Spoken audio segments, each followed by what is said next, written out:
Bonjour à tous et content de vous retrouver donc en ce dimanche matin pour cette nouvelle vidéo. J'espère que vous allez bien.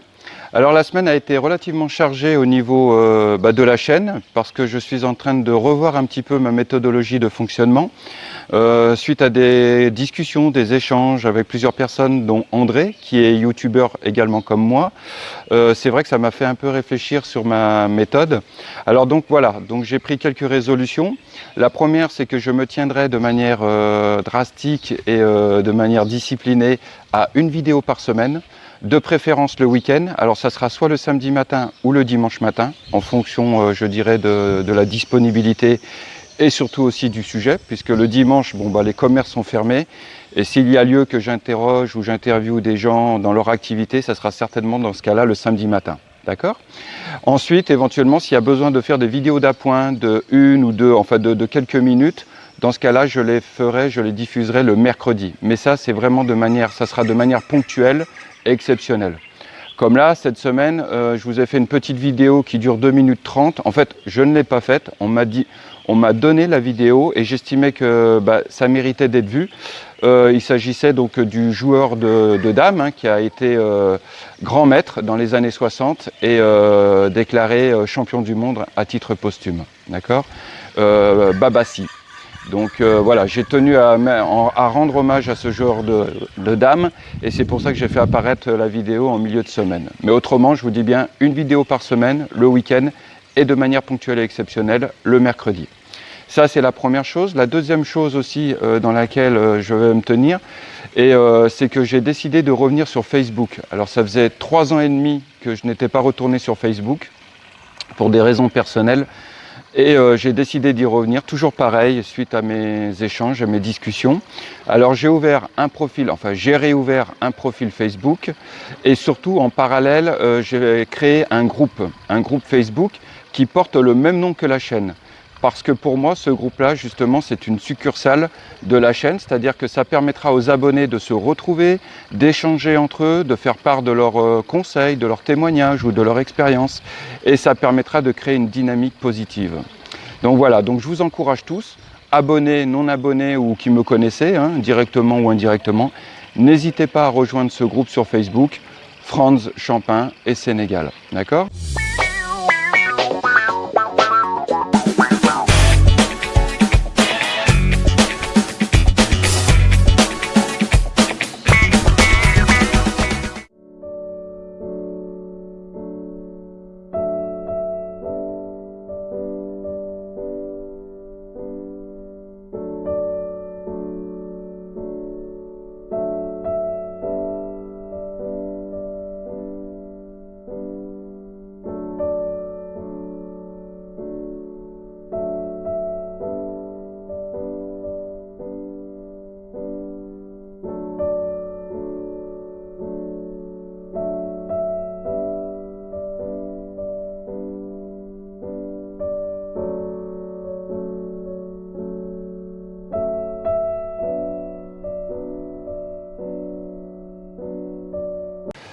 Voilà, donc je suis de retour, j'ai changé un petit peu de cadre, de décor, là ici c'est tranquille, et puis derrière il y a une espèce de petit local technique qui me servira de bureau puisque je puis stocker, y déposer quelques documents qui me serviront à vous donner donc concernant les précisions. Alors je vais vous parler de 2 établissements qui n'ont strictement rien à voir l'un et l'autre puisque je les connais les deux et j'ai eu l'occasion de rencontrer donc la directrice il y a une dizaine de jours maintenant. Donc le premier où j'ai rencontré la directrice, il s'agit de l'établissement français Jacques Prévert. Donc l'appellation officielle c'est lycée français Jacques Prévert de Sally.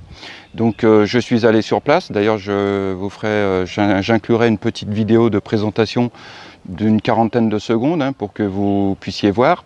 Et le deuxième établissement scolaire que je connais bien puisque mon fils y est scolarisé, il s'agit donc de Sainte-Marie-de-Anne à Dakar qu'on appelle les Maristes. Voilà, ce sont 2 établissements qui n'ont strictement rien à voir dans leur acabit, dans leur historique, enfin dans leur parcours historique, par le nombre d'élèves, etc.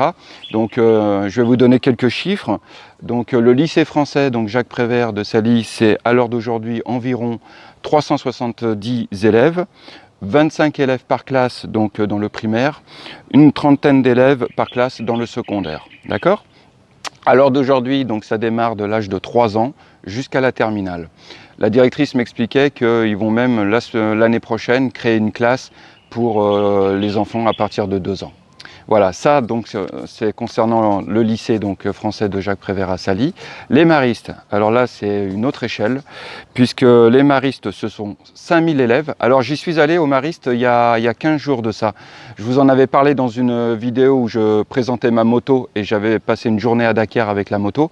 Je m'étais arrêté au Mariste pour aller voir mon fils et je vous avais dit qu'à l'époque, enfin dans la vidéo, qu'il y avait 1000 élèves environ. On en est loin puisque ce sont 5000 élèves. Donc 5000 élèves, 200 professeurs, 4 religions distinctives, plus de 70 nationalités différentes. Voilà.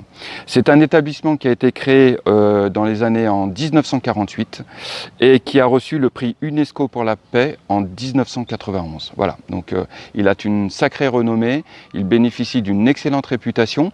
D'ailleurs, quand j'ai fait la vidéo où on voyait un petit peu les maristes, j'avais reçu des commentaires d'abonnés qui me disaient qu'ils étaient passés par cet établissement-là et ils en gardaient d'excellents souvenirs. Voilà, donc ça c'était pour la présentation. Alors, ce que je voudrais dire, il faut savoir, hein, et je me répète, c'est que quand vous venez vous installer au Sénégal, il y a je dirais deux budgets conséquents. Ce sont, si vous avez des enfants, ce sont les frais de scolarité, et pour vous, ce sont, je dirais, la sécurité santé, en fait. Voilà. Donc ça, à l'heure d'aujourd'hui, ce sont vraiment deux gros budgets qui peuvent plomber une famille. À titre d'exemple, moi, couverture maladie, je n'en ai pas parce que j'estime que c'est trop cher à l'heure d'aujourd'hui, ce qui est proposé. Et pour les frais de scolarité, mon ex-femme bénéficie donc de la bourse scolaire, ce qui est une chance incroyable et d'ailleurs j'en suis pleinement reconnaissant à la France. C'est ce que j'explique à Tidiane, c'est qu'à l'heure d'aujourd'hui, si nous n'avions pas la bourse, nous ne pourrions pas le mettre dans cet établissement-là à Dakar. Donc il a grandi avec cette idée-là et c'est ce que je lui dis. Je lui dis quand tu seras plus grand, n'oublie pas la dette morale que tu as eue à l'égard de la France et en contrepartie, tu lui donneras un peu de ton temps, soit par un service civique ou soit par un service militaire. Voilà, je l'éduque avec cette optique-là. En tout cas, voilà, donc voilà, parce qu'effectivement c'est cher. Alors il faut savoir aussi que, effectivement, comme je vous l'ai dit, vous pouvez bénéficier d'une demande de bourse si vous n'avez pas le budget adéquat. La procédure est longue, elle est compliquée, je ne le vous cache pas. Et je me dis peut-être qu'aussi, c'est peut-être fait exprès aussi pour dissuader certaines candidatures. Voilà, il faut vraiment que votre dossier soit complet, justifié, pour que effectivement la demande soit acceptée. Alors il faut savoir que dernièrement, le consulat général de Dakar a restructuré, a refait totalement son site internet. Je vous mettrai les liens parce qu'à l'intérieur, vous avez toutes les questions et toutes les réponses justement concernant la bourse ou bien concernant le mariage mixte ou bien pour renouveler des documents, etc. Donc voilà, ils ont fait un travail formidable. Donc je vous remettrai le lien dans le descriptif de la vidéo. Comme ça, si vous avez des informations, enfin des questions pointilleuses, n'hésitez pas à solliciter leur site internet. D'accord ?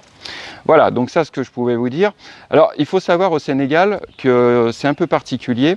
Nous avons eu donc une rentrée scolaire le 3 septembre pour ceux qui dépendent du programme français au Sénégal. Et pour ceux qui dépendront du programme sénégalais, eux, la rentrée scolaire est prévue le 3 octobre. D'accord ? Voilà. Au Sénégal, à l'heure d'aujourd'hui, nous avons deux programmes scolaires distincts. Je dirais même trois. Nous avons donc le programme scolaire français qui s'applique et qui est enseigné dans la langue française uniquement. Nous avons le programme sénégalais donc qui va démarrer début octobre, qui lui est calqué un peu sur le modèle français, mais dont les diplômes ne sont pas reconnus par l'éducation nationale française et où les cours peuvent se faire en français et aussi en wolof. D'ailleurs, j'avais lu un article il y a quelques temps de ça, où certains instituteurs commençaient à inclure le wolof dans leurs cours parce qu'ils s'apercevaient qu'en fait les élèves étaient beaucoup plus réceptifs et comprenaient mieux. C'est-à-dire qu'il leur était difficile d'apprendre des matières par l'intermédiaire de la langue française. Mais ils arrivaient à mieux assimiler les matières en l'apprenant par le wolof. Et même le français, ils enseignaient le français par l'intermédiaire du Wolof. J'ai trouvé que c'était une bonne initiative, ça mérite d'être souligné, et d'ailleurs si vous avez des informations là-dessus, n'hésitez pas à les faire partager. Donc le programme sénégalais se fait, je dirais, dans les deux langues. Et nous avons aussi le troisième programme, puisqu'on peut l'inclure aussi, c'est le programme religieux. Ici on appelle ça donc les écoles religieuses des Dara. Elles vont aussi ouvrir dans, je dirais, début octobre, et là la langue officielle est l'arabe, d'accord, l'arabe, le Wolof ou l'arabe français. Il y a quelques années de ça, mon fils Tidiane a fait 2 ans dans une Dara, l'école Gibraltar à Dakar, qui est une très bonne école. D'ailleurs, je n'avais pas eu à m'en plaindre. Il avait fait 2 ans là-bas et donc il avait appris quelques bases d'arabe, de la religion, etc. Il avait 4-5 ans à l'époque. Donc voilà, moi personnellement, j'ai aucun a priori sur les bonnes Dara, sur les bonnes écoles Dara. Malheureusement, il y en a quelques-unes officieuses qui ouvrent et qui n'ont pas du tout ni l'infrastructure, ni les compétences, malheureusement, pour enseigner à des élèves. Voilà, donc ça c'était le point aussi que je voulais souligner. Il faut savoir, alors ça aussi c'est pareil, moi c'est mon impression, vous me direz ce que vous en pensez, je pense que le calendrier scolaire sénégalais est court. La rentrée scolaire va se faire début octobre, il faut savoir qu'après il y aura les fêtes religieuses catholiques ou fêtes religieuses musulmanes, plus les vacances scolaires, etc. Plus, malheureusement, c'est une réalité, les grèves, je dirais, récurrentes des professeurs ou des instituteurs dans le milieu scolaire sénégalais, ce qui fait que, effectivement, l'année scolaire, moi, je la trouve relativement courte pour les élèves sénégalais. Et ce qui se passe, c'est qu'en fin d'année, ils se retrouvent avec un niveau nettement inférieur. Pour vous donner un ordre d'idée, cette année, donc, il y a eu le bac, et le taux de réussite au bac pour l'année 2019 est inférieur à 40%. D'ailleurs, certains professeurs ont témoigné, ont fait des écrits en disant qu'il était urgent et important de restructurer le programme scolaire sénégalais, de revoir un petit peu le calendrier et surtout de rehausser le niveau. Voilà, donc c'était une parenthèse. Voilà. Donc pour finir, ce que je vais vous donner, donc, ce sont les tarifs. S'il y a besoin de compléments d'information, j'essaierai de voir si je peux vous les mettre dans le descriptif. D'accord? Alors, comparaison n'est pas raison, hein. C'est-à-dire que voilà, je vais vous donner la grille tarifaire pour l'école française Jacques Prévert et je vous donnerai aussi la grille tarifaire pour les maristes. Après, il y a d'autres établissements aussi de grande valeur. Je pense à Mermoz, à Dakar pour le programme français, mais vous avez aussi d'excellentes écoles avec un programme sénégalais et un taux de réussite important. Je pense, alors je ne connais pas trop ces établissements-là, mais par exemple je sais qu'il y a le lycée John Kennedy qui est réputé, enfin voilà, il y en a d'autres. Si vous en avez, n'hésitez pas à en parler. Et voilà, donc eux aussi, ce sont des bons établissements sur Dakar, donc vous avez quand même une multitude de choix. Sur Sali, vous avez le lycée français Jacques Prévert dont j'ai parlé, mais il faut savoir aussi qu'il y a un lycée, une institution, c'est l'institution René Merceron, et que je connais de nom, hein, qui est beaucoup plus ancienne que le lycée Jacques Prévert, puisque le lycée Jacques Prévert a une dizaine d'années et l'institution René Merceron est beaucoup plus ancienne. C'est pareil, je vous invite à aller les consulter pour voir un petit peu ce qui est proposé. Alors, pour finir et pour faire bref, alors sachez qu'une année scolaire pour les maristes, à titre d'information, voilà, donc le préscolaire revient à l'année à 1000, je vais vous le dire en euros, ce sera beaucoup plus simple, sur une année, c'est-à-dire environ 10 mois. Donc le préscolaire, c'est 1448 € l'année scolaire. Le primaire, c'est 1980 €. Le collège, c'est environ 2370 €. Et le lycée, environ 2743 €. Là-dessus, il faut rajouter les frais de transport s'il y a lieu. Alors, ils proposent des cartes de ramassage. Si c'est 2 fois par jour, donc c'est l'équivalent. Alors là, le prix, je n'ai pas fait la conversion, c'est 31 000 francs CFA par mois. Et les frais de restauration, au mois, c'est équivalent à 37 000 francs CFA. Je vous mettrai l'équivalence en euros. D'accord? Voilà. Il y a aussi possibilité aux maristes de frais d'internat. D'accord? Voilà, donc ça c'est pour les frais concernant les maristes. Les frais concernant le lycée Jacques Prévert, la maternelle c'est environ 1928 €. L'élémentaire c'est environ 2538 €. Le collège 3 277 €. Et le lycée de la première et la terminale, 4 215 €. Voilà. Donc vous voyez, les prix sont quand même conséquents. Donc ce n'est pas à la portée de tout le monde, loin de là, mais je rappelle qu'il y a possibilité de faire des demandes de bourse. Dernière chose concernant le lycée français Jacques Prévert, à la base c'est un groupe de parents d'élèves qui l'ont créé, donc il y a une dizaine d'années. Ça fonctionne toujours de cette manière-là, c'est-à-dire qu'il y a une directrice d'établissement, mais elle est supervisée par ce qu'on appelle un comité de gestion, c'est-à-dire un comité qui à l'intérieur se trouve des parents d'élèves. D'ailleurs, je remercie particulièrement Samia, qui fait partie de ce comité de gestion, qui m'a donné des précisions et des informations. Deuxième point aussi que je souligne concernant cet établissement-là, il n'y a pas à l'heure d'aujourd'hui de demi-pension. Ce qui veut dire que pour le primaire, les enfants vont à l'école de 8 h jusqu'à 13 h, si je ne me trompe pas.